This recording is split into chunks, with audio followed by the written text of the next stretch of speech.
Welcome to another episode of the Hazmat Files. Today we are stepping behind the fence line of chemical facilities to explore the strategies and protocols that keep these complex environments safe. Whether you're an emergency responder, safety professional, or simply passionate about industrial safety, this episode is packed with real-world insights and experiences that you won't want to miss. Before we get started, a quick note. The views and opinions shared in this podcast are those of the host and guests and do not necessarily reflect those of TransCare or its sponsoring organizations. The information provided is for educational purposes only and should not be taken as legal or professional advice. Chemical facilities play an essential role in our daily lives, from producing plastics to manufacturing pharmaceuticals. But as critical as they are, they also carry significant risks. When incidents happen, a swift and effective response can make all the difference in protecting workers, nearby communities, and the environment. With natural disasters becoming more frequent and severe, think hurricanes, floods, earthquakes, and wildfires, their impact on chemical facilities can be catastrophic. Explosions, chemical releases, and long-term environmental damage are just a few potential outcomes if things go wrong. Today, we'll explore the challenges chemical facilities face in the wake of natural disasters, why preparation is crucial, and how we can mitigate the risks. To help us dive deeper into this topic, we'll be joined by Dr. Keith Silverman, who specializes in emergency response with chemical plants. He is a fire instructor with the Somerset County Emergency Services Training Academy and is also a volunteer firefighter with Somerset, New Jersey Fire and Rescue. Keith's career has been dedicated to understanding and managing the hazards and risks of hazardous materials, as well as how to safely handle and transport them. Most recently, he served as Chief Operations Officer for a specialty chemical company. In addition to being a certified firefighter, fire inspector, and fire instructor, Keith has over 30 years of experience in emergency response and incident management. He's also the past chair of the TransCare Executive Committee and a former member of the International Association of Fire Chiefs Hazardous Materials Committee. His expertise spans safety, hazardous materials, and emergency management worldwide. Keith, so glad you were willing to bring your unique perspective by balancing your experience from both sides of an industrial response to the podcast. Thanks, Erica. I'm excited to be here with you, and I'm looking forward to our conversation today. Let's get started by discussing one of the biggest vulnerabilities chemical facilities face, natural disasters. Many of these plants are located near water sources or industrial zones, which put them at risk during hurricanes, heavy rains, and even earthquakes. For example, Hurricane Harvey in 2017 caused massive flooding in Texas. Harvey flooded at least 13 Superfund sites. Millions of pounds of hazardous chemicals were released. In addition, small explosions and chemical spills were reported. The cascading effects of these disasters are often underreported, but the consequences are significant. Keith, with your extensive experience, can you share some of the most notable incidents you've managed, and what's the key to keeping these facilities safe? Sure, Erica. Let's talk about hurricanes. I've been involved in several hurricanes over my career, and the force of nature, the power of water, it is incredible to witness and really to deal with. Two that I can think of that were especially hard were Sandy and Hurricane Harvey. In both of those hurricanes, we had several plants that were flooded. We had executed our hurricane preparedness plans and all, but the amount of rain that came was just unexpected. So even though I felt the plants had good plans, the amount of rain came, just inundated those plans. And in some cases, we had never planned for that much rain. I think what made it successful in the way we managed through it was first, we established emergency operation centers to support our impacted plants. Right away, the EOCs started deploying operational resources to the plant, gathering technical experts together to support the operational needs at the plant, and then taking on any of the planning and logistical functions we could do. What I learned early on is that when your team members are there in the middle of a disaster like that, they also all have family members in the impacted area as well. We also had our emergency operations center put in place plans to support our employees' families. Things that became obvious to us over doing this several times are things like getting emergency generators out to the employees' families, getting trash pumps, watering pumps out to them, getting gift cards out to them so that they can buy food or in some cases clothes. That was great because it builds a spirit of community within the company. I think some of the other things that make it successful is you have to address the incident priorities. You have to address life safety. You have to address incident stabilization and property and environmental conservation. And that all starts with pre-planning. You can have it on paper, but you need to go out and practice it to be successful. You need to train as you work and work as you train. And that really made a difference during those incidents. Thank you so much, Keith, for sharing those insights. It's clear that natural disasters can have a dramatic and often unpredictable impact on communities as well as the chemical facilities located in them, and preparation is key to mitigating the risks. While natural disasters are a major concern, day-to-day operations at chemical facilities also present various risks that emergency responders must be ready to handle. Beyond the extreme weather events, what are some of the more common incidents responders might encounter at a chemical facility? Sure. So chemicals, they're happy and they're calm when they're in their containers. And once they get out of their containers, that's when they become a problem for us. And that can happen with accidents, right? If you're the first responder coming into the chemical facility for that emergency, when you get to the fence line, before you go in, you really have to start asking and knowing, what does this facility do?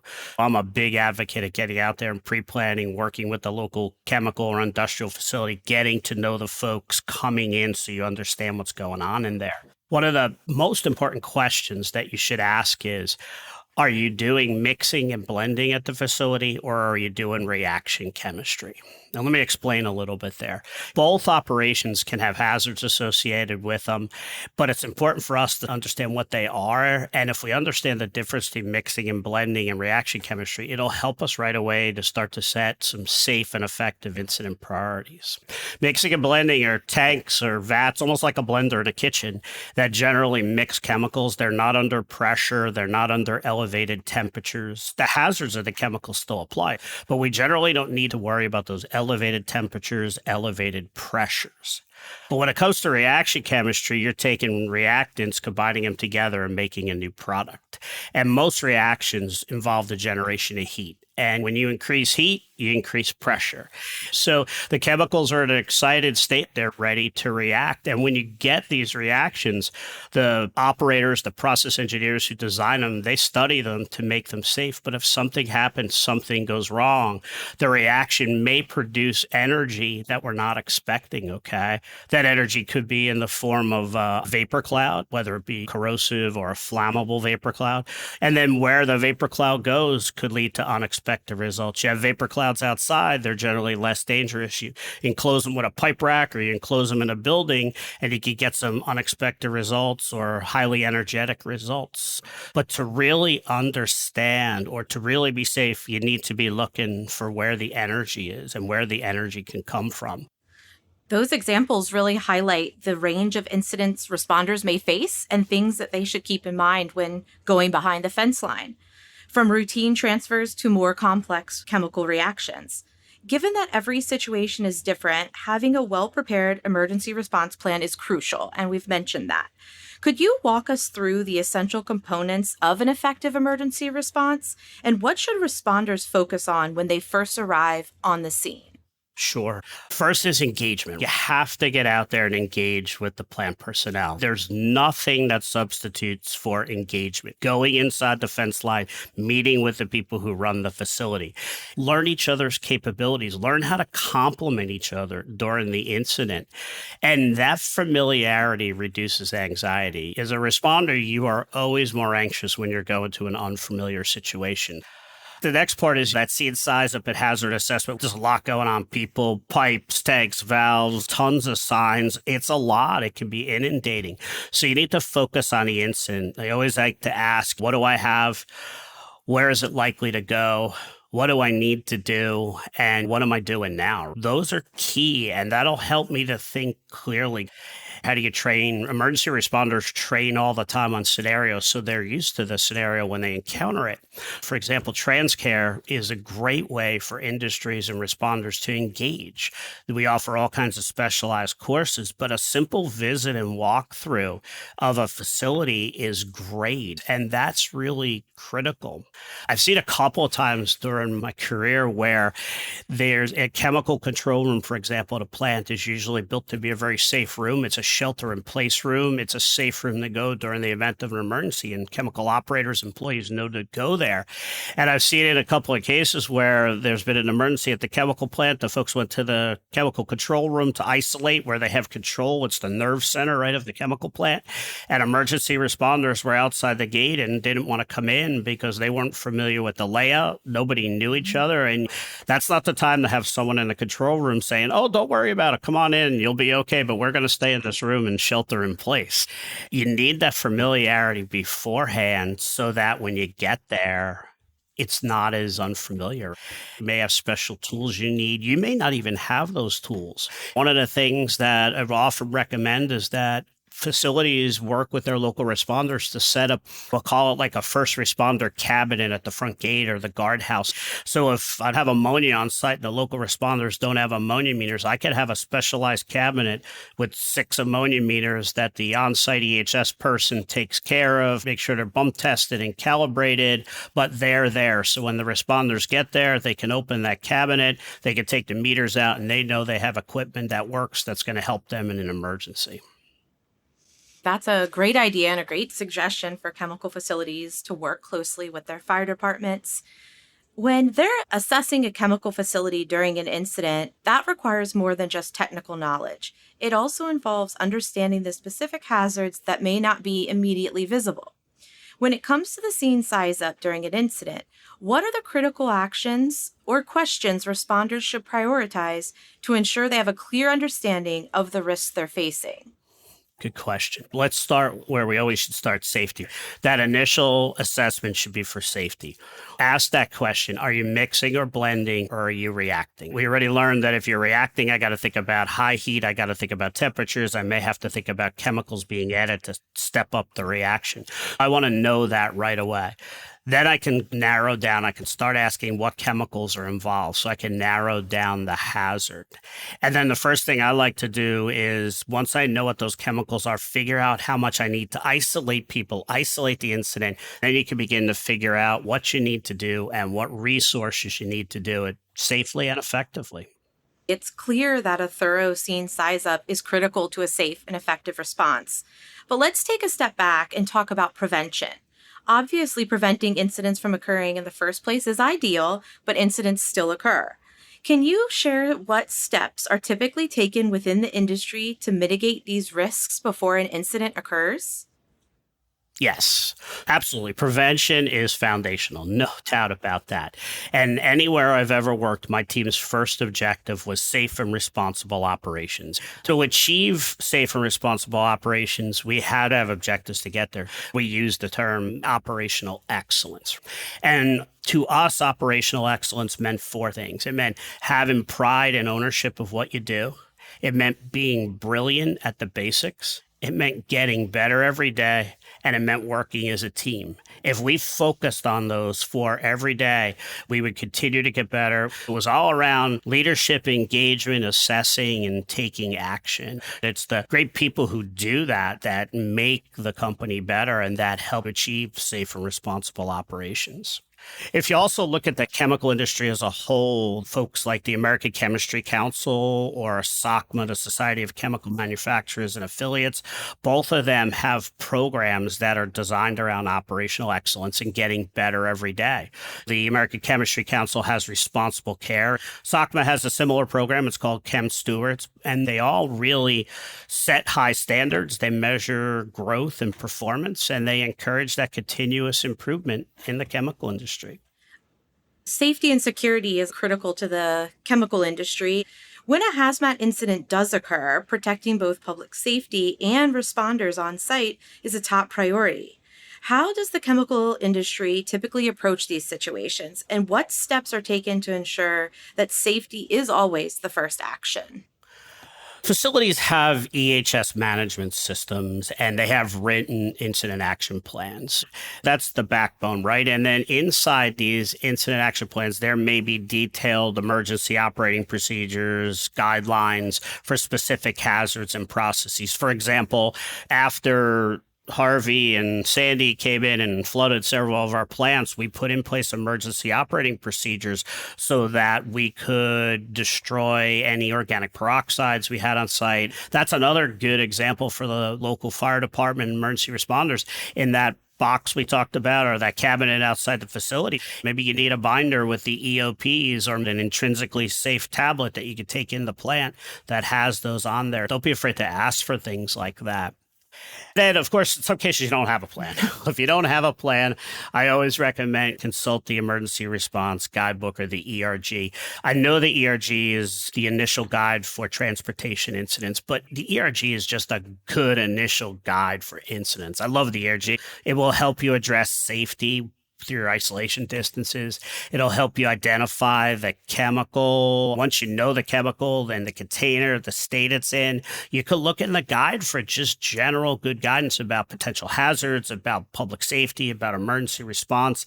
I'm a big fan of Chemtrek. We can call Chemtrek when it's a transportation incident, but if it's a chemical that a facility made that we put on a trailer that leaves the plant and then gets in an accident on the road, we'll call Chemtrek. But if we're at that facility, Chemtrek can help us too. So never be afraid to reach out to Chemtrek.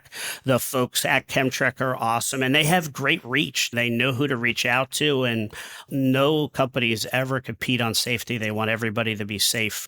Never underestimate Chemtrek and don't be afraid to reach out to Chemtrek. I know we've talked about several of the obvious chemical hazards when someone is entering a facility, but what are some of the other risks within a chemical facility that responders should be aware of, especially in the heat of an emergency? Yeah, I'm going to go back to energy on that one. We talked about chemical, electrical, temperature, pressure, motion, gravity. A couple more in some specialized facilities. You may find radiation sources. You may find biological, right? So those are your big sources of energy. So be aware of those. Always be watching. I think that the at heights part is the part that's probably the one that responders maybe underestimate the potential. Chemical plant, a lot of elevated pipe racks, elevated tanks, catwalks, stairs. They're not designed for comfort.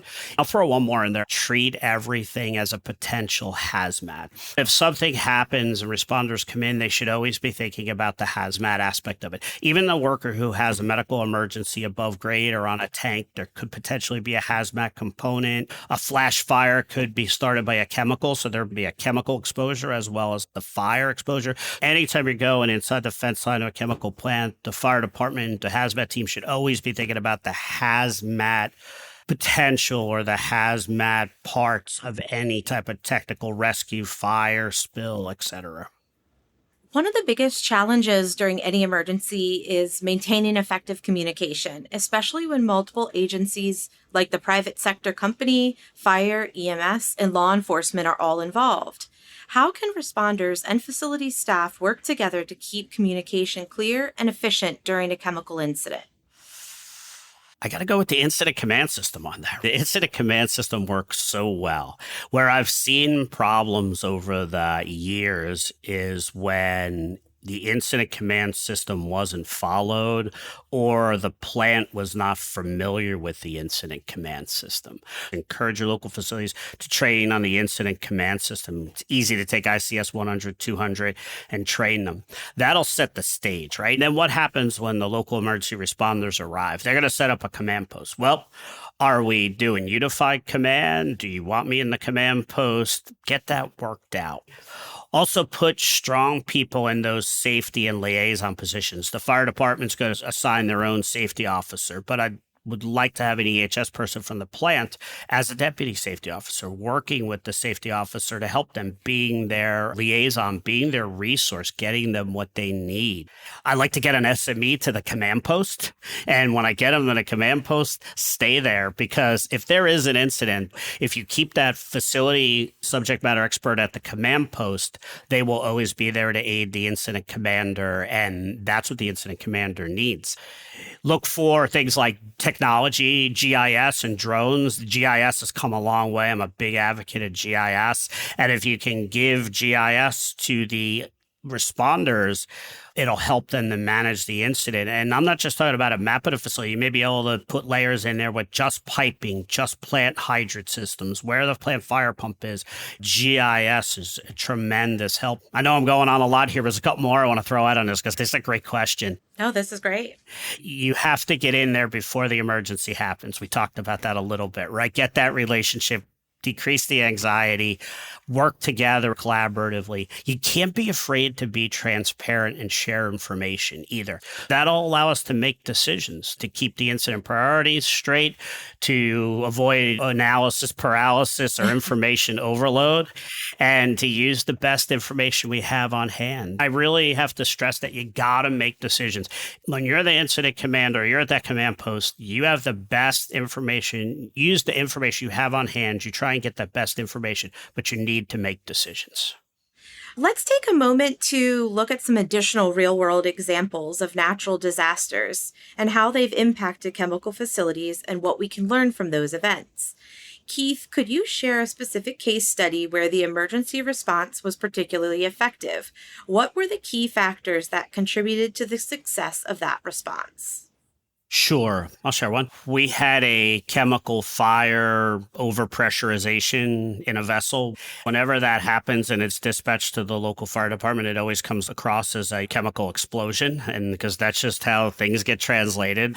If you picture yourself on their side, they're hearing that call and that's what they think they're responding to. In this case, it was a fire overpressurization in the vessel. It had an organic peroxide in it and it had flashed and it created a flash fire and overpressurization.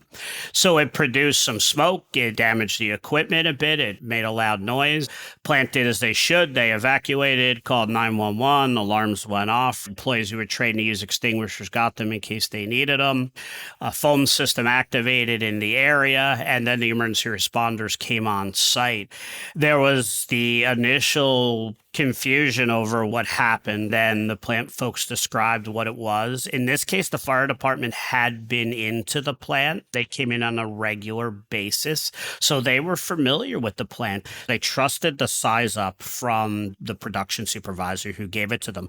Then they were able to identify the chemical. They got accountability for all the employees. There was no injuries. Then it became, how do we stabilize the incident? And in this case, the production supervisor was brought to the command post. He worked together with the folks advising the chief, and they came up with how they were going to handle it. As you mentioned earlier, emergency planning, that effective communication, and the importance of joint training with the local fire department, which helps to build that partnership and trust between industry and local responders. And training and drills are vital to preparedness. There's no doubt about that. In your experience, how do regular training exercises help improve response outcomes when an actual incident occurs? Let's look at TransCare. TransCare offers training on chemicals that are considered toxic inhalation hazards. You'll find them in the back of the ERG. So right away, the fact that it's a toxic inhalation hazard, it's going to create some anxiety, right? So how do you reduce that anxiety? That's where TransCare could come in that training. If you take that specialized training or you arrange for that specialized training, you get people together, which is going to help your partnership and trust that we talked about. Now I can focus on learning how to handle that. And that preparedness is going to go a long way. It's going to build the partnership, the trust, and help with your preparedness. TransCare type training, that hands-on training, that training on the hazard, that is so valuable when an actual incident occurs. Each chemical facility needs to tailor its emergency response plan to the specific types of natural disasters they may face, whether that's reinforcing structures to withstand high winds or protecting equipment from potential flooding. How can local emergency planning committees, or LEPCs, become more actively involved in planning with chemical facilities within their communities? Get your industry involved with the LEPC. There's no reason that local LEPC shouldn't be bugging industry to be on them. And every operations person should be encouraging their plant managers or their plant personnel to be involved with the LEPC. It's win-win. I've always encouraged my plant managers to be on or even share the LEPC. And that reminds me of a gentleman who teaches a lot for Transcare, David Binder.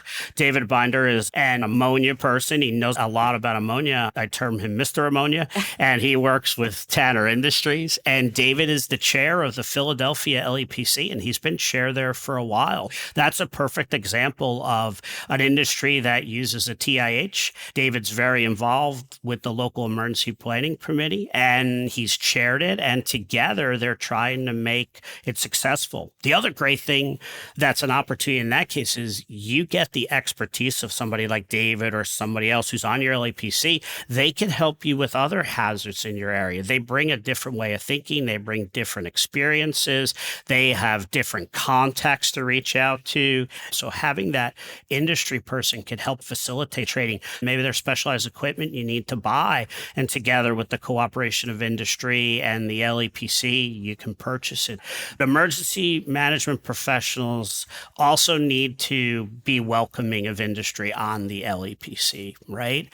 Local emergency management professionals need to reach out to industry. They need to get industry involved. See what they have to offer. Let them be part of the team. Let them bring value to the team, and let them be part of designing the emergency operating plans so they have ownership of those plans when something happens.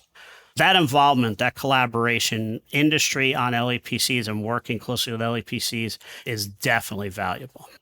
With your experience on both the industry side and as a first responder, what are some of the most beneficial trainings you have attended that helped you improve as a hazmat responder?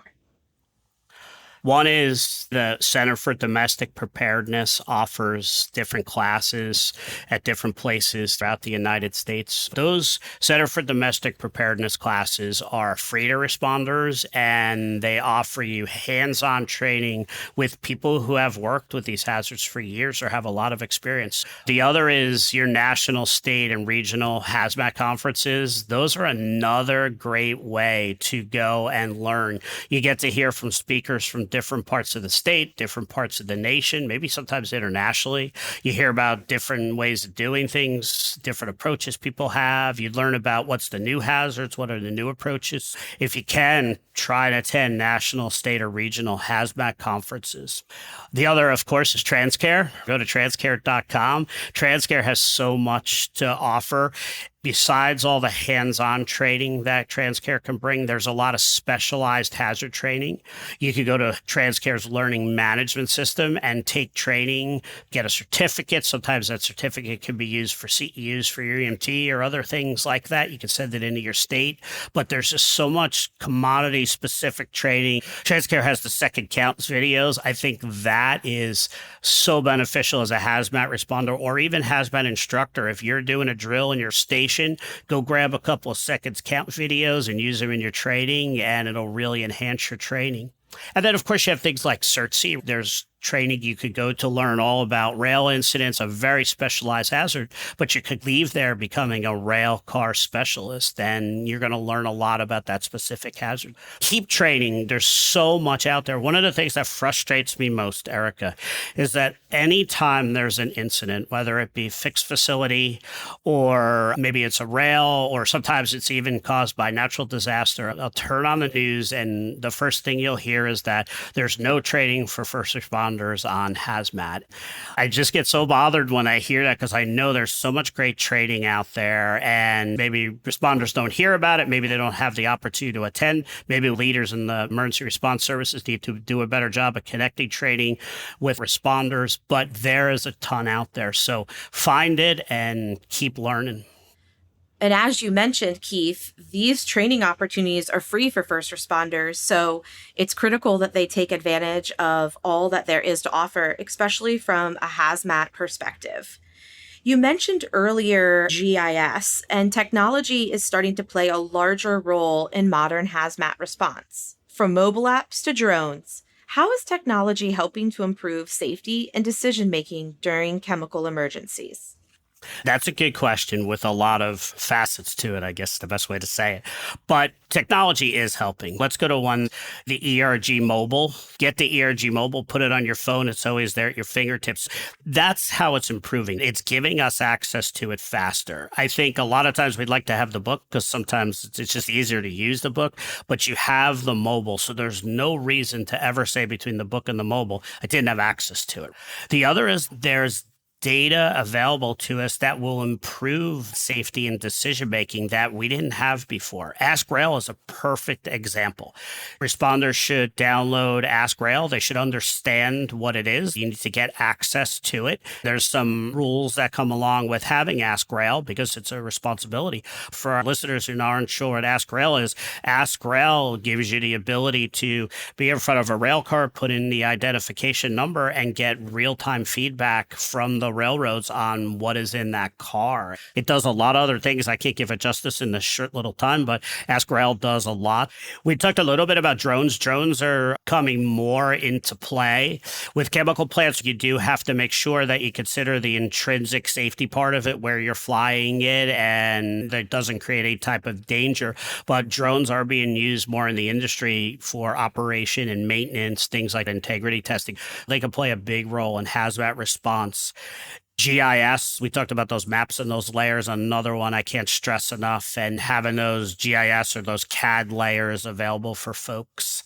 Those are all great technology aids helping to improve safety and decision making. It will certainly be interesting to see where technology evolves and how it can better support hazmat and incident response. Many chemical facilities are designed to withstand some level of natural disaster. But as extreme weather events become more common, the margin for error is shrinking. From your perspective, what do you see as the biggest challenges emergency responders will face in the chemical industry over the next few years? So looking in the crystal ball, I think there's always budgetary challenges or economic challenges. If you look at that, all companies need to work within their budgets. All municipalities need to work within their budgets, and budgets are limited on all sides. I think economic challenges will always be there, and that's something that responders and the chemical industry will need to face. I think that is an opportunity to have more of those talks about collaborations and partnerships, so that if we have challenges on both sides of the fence, then we can figure out how do we still handle the emergencies, give the responders what they need, but do it in a more collaborative way. So that's one. Trying to be more efficient and effective with what we have. Time is always a concern too. If you talk to responders about hazmat calls, sometimes they'll say that hazmat calls turn into a long event. They can be a long event sometimes.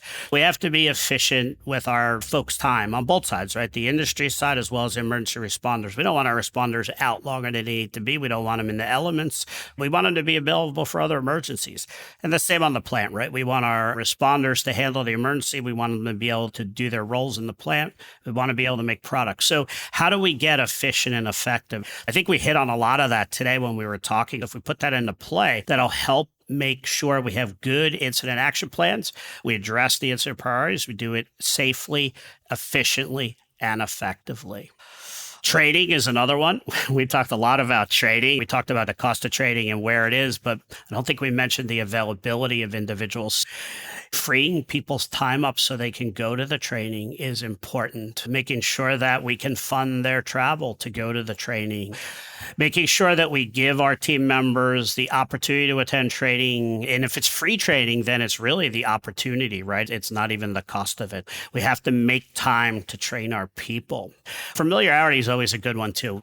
Firefighters, hazmat folks, public health, environmental health, whoever's coming into the facility, they have a job where they address a lot of facilities and a lot of hazards every single day. And in a plant, we address basically the same hazards and same chemicals every day. What seems very familiar to us, very common to us, very normal to us, may seem unfamiliar, may not seem right, may seem odd to someone else. So that familiarity is something that I think you'll continue to see be a challenge. And we talked about ways to overcome that, right? Getting in there, getting inside the fence line and getting some familiarity beforehand. But I think that'll continue to be a challenge. When we talk about chemical facility incidents, it's not just the immediate disaster that's concerning. The long-term consequences can be equally, if not more, disastrous. What steps can industry take to adapt to these emerging threats and the changing environment? Stay prepared. Figure out what natural disasters you're likely to have, and then stay prepared for those natural disasters. One we didn't mention today is cold. Cold is another one, extreme cold. And we've had problems before, plants in Texas or even Virginia, you get extreme cold and lines freeze up. They don't have heat tracing that they would have if the plant was in Pennsylvania, and that can cause a problem. Look at all those natural disasters, hurricanes, floods, but also look at extreme cold, extreme heat. When it comes to man-made incidents, as a facility, you need to have safe and responsible operations. You have to have good fire safety, process safety, mechanical integrity, maintenance and reliability. Those are key. You want to design processes that are safe. You want to keep your equipment in a good state and working. And when something happens, you want to have the right protection systems in place. When it comes to things like terrorism or folks trying to do harm, chemical plants have always been considered a threat, and the movement of chemicals in transit are also a threat. It's important to work closely with the facilities, the carriers, the railroads, whoever it may be, to assess terrorism and other threats, because sometimes something that's a threat may not be as much of a threat once you learn about the design, the integrity, and the safeties built into something. Look at the possible threats, do your assessment, figure out what are credible threats, and then figure out what your gaps are around the credible threats, and then fill the gaps, train and exercise. Keith, thank you so much for joining us today and sharing your experience and insights. With natural disasters becoming more unpredictable and severe, your perspective from both the industry and first responder side is crucial in helping us all prepare. As we've discussed, a natural disaster can strike without warning, and it's critical for both responders and chemical facilities to be ready. Erica, thanks so much for the opportunity to chat. This time went so fast, and there's so much more you and I could talk about. I guess I'll close with, I just got back from teaching a TransCare class down in the Baltimore and DC region past few days. And when we wrap up class at the end of the day, I'm just always so energized. There's this pride and dedication to what they do that emergency responders have that is just amazing. We exchange challenge coins, we exchange handshakes, but it's that pride you see in them, and it's that dedication to doing the right thing, to protecting life safety, to stabilizing the incident. They are just so dedicated to that. And every day they go out and they make a difference. Every day there's calls, every day there's alarms, every day emergency responders go out and do things that make a difference in people's lives. And I'm just happy that TransCare could help prepare them to make that difference. That's so wonderful to hear. First responders, they're so dedicated to the communities that they serve. That wraps up this episode of the Hazmat Files, where we've taken a closer look at what to expect behind the fence line of chemical facilities. As we've learned, robust preparedness, collaboration between responders and industry, clear communication, and established safety protocols are key to mitigating the risks posed by natural disasters and chemical incidents. If you have ideas for a topic we should explore on a future episode, please send them to us at thehazmatfiles@chemtrek.com. Thank you for tuning in. Stay safe, stay informed, and we'll catch you next time on the Hazmat Files.